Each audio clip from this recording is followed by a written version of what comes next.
साथियों, जय हिंद, जय भारत, वंदे मातरम। मैं आपका साथी वेटरन ओम प्रकाश जाडेजा जैसलमेर से। जैसा कि आप सभी अभी 2-3 दिन से सुन रहे हो, जब से गजट नोटिफिकेशन जारी हुआ है और टर्म्स ऑफ रेफरेंस जो जारी हुए हैं, वो जितने भी हमारे सिविल संगठन हैं उनके जो अध्यक्ष है और बाकी सब भी है जो बिल्कुल उसको एक्सेप्ट नहीं कर रहे हैं। टर्म्स ऑफ रेफरेंस के अंदर सबसे बड़ी बात है ओनली वित्तीय वित्तीय वित्तीय, यानी कि सिर्फ पैसे का जिक्र किया गया है, वेलफेयर का जिक्र नहीं किया गया है। अगर पैसे का जिक्र किया है तो जैसे मैं अपनी तरफ से कह सकता हूं कि वित्त आयोग को एक अपनी कमेटी गठित करके और उसमें से जो देना चाहते हो आपने एक रकम दे देनी थी कि इसको बांट दो, कैसे बांटना है। ये पे कमीशन का काम नहीं है कि वो सरकार का सारा वित्तीय लेखा जोखा पहले पता करे, उसके बाद में वो करने के बाद में फिर उसमें से देखे कि वो क्या कर सकती है क्या नहीं कर सकती। ये तो एक तरह से मतलब उन्होंने वित्तीय ऑडिट के लिए लगा दिया है। दूसरी बात, सबसे बड़ी बात इसके अंदर जो पेंशनरों के लिए है जिनका कोई जिक्र नहीं किया गया है, ये एक बहुत बड़ा मतलब फैक्ट है जिसके लिए सारे के सारे लोग खड़े हो चुके हैं जो पेंशनर हैं। यहाँ तक कि IAS IPS लॉबी ने अपने सारे के सारे जो ऑब्जेक्शन हैं वो भी सरकार को दे दिए हैं, सारे मजदूर संगठनों ने दे दिए। कल JCM की 15 तारीख को मीटिंग है जिसके अंदर इसके ऊपर पूरा मंथन होगा कि सरकार को किस तरह से बताएं कि ये जो टर्म्स ऑफ रेफरेंस है ये पे कमीशन के नहीं है। दूसरी बात इसमें ये भी है कि सरकार इसको कब देगी, विथ इफेक्ट फ्रॉम का कोई इसके अंदर रेफरेंस नहीं है। पेंशनर पूरे आउट है। तो आप कुछ भी समझें, ये मतलब सरकार की नीयत जो भी थी वो आपके सामने है अभी। दूसरी बात, अब हम अपनी बात करते हैं। तो सबसे पहले अगर मैं अपने ओपिनियन से बोलूं तो यही कहूँगा कि जो इसका अध्यक्ष है, अभी कई चैनल बोलते हैं कि बड़े बड़े लोग बोलते हैं, शिव गोपाल जी मिश्रा जी बोलते हैं कि भाई एक जज है और वो लेडीज़ है, तो कम से कम वो लेडीज़ काइंड हार्ट होती है और वो रसोई का ध्यान रखेगी या ये ध्यान रखेगी वो ध्यान रखेगी, कुछ अच्छा देगी। नहीं साहब, हमारी वित्त मंत्री भी तो एक लेडीज़ है। वो सीधा बोलती कि हम तो वो वित्त मंत्री जब भी कोई चीज़ होती तो बोले वो चीज़ तो मैं यूज ही नहीं करती, तो मुझे तो उसके रेट से मतलब ही नहीं है। तो ये मतलब बना लेना कि एक लेडीज़ है तो वो आपको अच्छा देगी, ये ऐसा नहीं हो सकता है। दूसरी बात, अभी हम आते हैं कि पेंशनर का नाम क्यों नहीं है। इसके पीछे आपको बहुत गहरी षड्यंत्र है, वो देखना पड़ेगा। हमारे गांव में या कहते हैं ना लत लग जाना या मुंह में खून लग जाना, समझ रहे हैं मेरी बात को आप? मुंह में खून लग जाना यानी कि जहां पैसा दिखाई दे कैसे उसको लूटा जाए। आज जब सन 60 के ढलान के अंदर जो पेंशनर्स का आंदोलन हुआ था, जिसके अंदर भारत सरकार ने उस टाइम न्यायपालिका के साथ मिलके पेंशनर्स का 10 लाख करोड़ का फंड बनाया था और 10 लाख करोड़ का फंड आज तक मेंटेन हो रहा है। और अब वो मेंटेन हो रहा है तो इसके ऊपर ये बुरी नज़र पहुंच गई है कि इस बजट को कैसे हमें जो मतलब अपने जोड़ी में डाल ले। सबसे बड़ी बुरी नज़र है पेंशनर फंड के ऊपर जो 10 लाख करोड़ है। अब हो सकता है कि यहाँ पर सीधा एक लाइन लिख दिया नॉन कंट्रीब्यूटेड। अब नॉन कंट्रीब्यूटेड में सिर्फ कोई नहीं है, सिर्फ सैनिक है या जो पहले ऑलरेडी 2004 से पहले के जितने भी पेंशनर है वो है। तो 2004 से पहले के मतलब समझ लो कि आप ये 21 साल पहले की बात है, तो उसकी भी संख्या होगी, लेकिन सबसे ज़्यादा संख्या सैनिकों की होगी।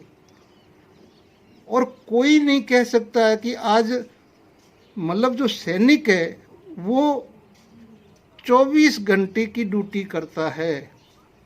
सैनिक है जो तिरंगे झंडे की कसम खाने के बाद में वो 24 घंटे के अंदर जल, थल और आकाश के रास्ते में अपनी जान न्यौछावर करने की कसम खाता है। ऐसी कोई नौकरी सेंट्रल गवर्नमेंट की नहीं है। अगर है तो आप बताइए। अब अगर आप 32 साल अगर एक सैनिक नौकरी करता है तो 5 साल उसको घर आने का मिलता है, ठीक है ना। और बाकी जितने भी 8 घंटे नौकरी करने हैं, 60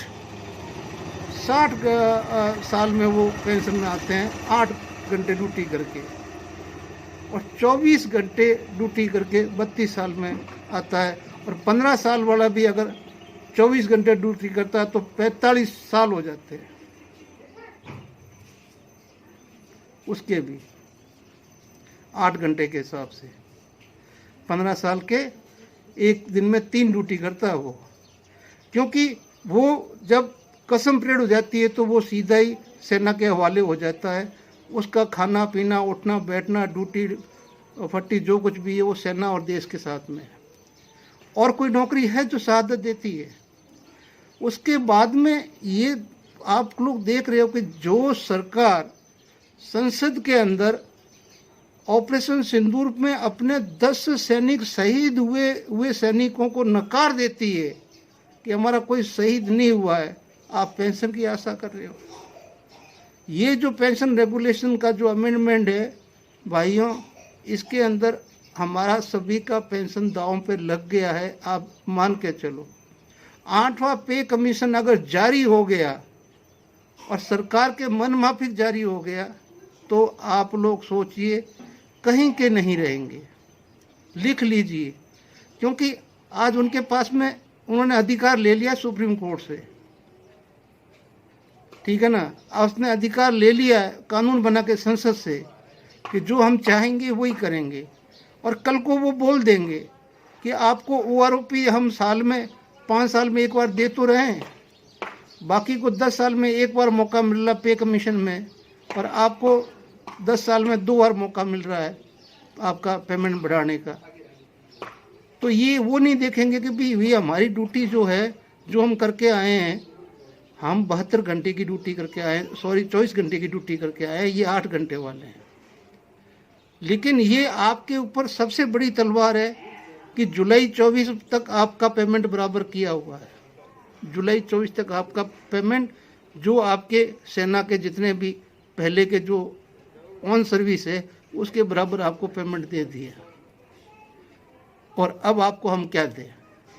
आप देखना, आपको पे कमीशन से धक्का मार के ये लोग जुलाई 29 में ले जाएंगे OROP के अंदर।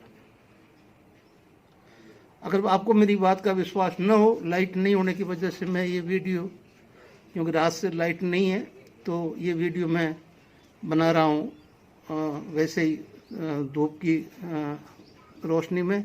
लेकिन ये कन्फर्म है कि हमारे ऊपर सबसे ज़्यादा तलवार लटकी हुई है पूर्व सैनिकों के ऊपर। और आप देखना, आपके आगे फैक्ट आएगा किस चीज़ का, कि आप है जो पूर्व सैनिक है, आपको 5 साल में हम रिवीजन करके दे देते हैं, आपको OROP दे रहे हैं, आप लोग अब पे कमीशन के दायरे में नहीं। क्या कर लोगे आप? क्या कर लो? है कोई सहारा आपके पास में? कर सकते हो कुछ? कुछ नहीं कर सकते। सरकार जो चाहेगी वही करेगी। इसलिए दोस्तों, पे कमीशन में आप लोग जब तक खड़े नहीं होगे तब तक आपको कुछ नहीं मिलने वाला है, कुछ भी नहीं मिलने वाला है। इनको वो 10 लाख करोड़ दिखाई दे रहे हैं। क्यों? कि सुप्रीम कोर्ट ने 1982 में एक पेंशनर को उसका अधिकार बता दिया था कि वो उसका अधिकार है, आज भी वो स्टैंड कर रहा है। और कोई भरोसा नहीं है कि ये कब सरकार ये अध्यादेश लेके आ जाए सरकार में, संसद में, और उठा के उस कानून को भी ख़त्म कर दिया जाए। फिर क्या कर लोगे? साम दाम दंड भेद, इनको सेना जो सबसे प्रायोरिटी वाली संस्था है उसको सबसे पीछे किया जा रहा है। 10 नहीं 15 लाख करोड़ रुपए अपने भाइयों का, उद्योगपतियों का माफ कर दिया। जो पेमेंट नहीं आने वाला था माफ कर दिया।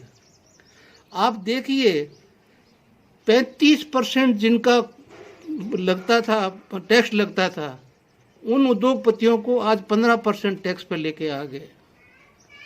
जहां से देश की इनकम हो रही थी, ये सरकार तो उनकी है, उनके लिए।